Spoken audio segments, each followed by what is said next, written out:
to feel for the electricity minister. Week after week, he's out there trying to explain to the nation why it's taking so long to fix South Africa's energy problems. It seems like he's forever dodging bullets, a bit like Neo in The Matrix. Recently, the minister gave some insight into all the things he has to juggle to get South Africa's energy crisis fixed. In this case, it was his efforts to fix the country's transmission problems. First, what's transmission?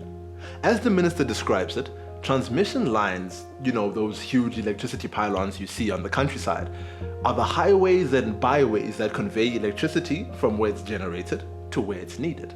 Secondly, why is new transmission so important? Well, most of the new energy that is coming online is not from Eskom. It's from solar and wind plants that aren't connected to the national electricity grid. To make that connection and share the energy, we need more transmission lines, thousands of kilometers of them, linking small energy plants to the major centers. Money? The minister says there's no problem. There's the JET financing, or money from global partners, which he says is around 200 billion rand. Spending it? Now that seems to be the real problem. It is, simply put, a matrix, and a pretty intense one. There are so many pieces in play, what the minister calls EPC plus F. So we're looking at EPC plus F. So engineering, procurement, construction plus financing. Really, that's what we're looking at. And we're looking at a build, operate, transfer model. So you need to design those bespoke solutions clearly on what that means. And that's an issue that is receiving clarity in government. And then it's the speed of procurement. But there's more to this matrix. As the minister says, we need speed when dealing with all these. South Africa is in darkness for several hours each day, and we need to get the electricity moving up those new transmission lines. With the money in hand, we need to find the cables and the transformers, and if they're not available locally, then we need to get them imported.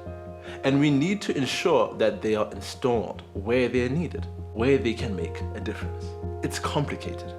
Take a listen to the minister summarize it. It's just like in the movies, a matrix. We are not just resolving the financing. We are not just resolving the governance. You are not just resolving the readiness of industry. You are not just resolving the speed of procurement. You are resolving all of those things together. And that's what has taken a bit of time. But in the context of what is possible in this, I think we've moved with lightning speed. You will see when I come to share with you how far we are. And where do you house this unit? That is going to help you to do it aggressively.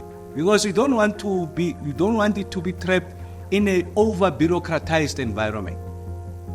You still want to observe governance framework, transparent, clean, speed, agility, but it must be done in a manner that appreciates the moment and the agency for us to be able to procure. We can joke about it, but you have to feel for the minister.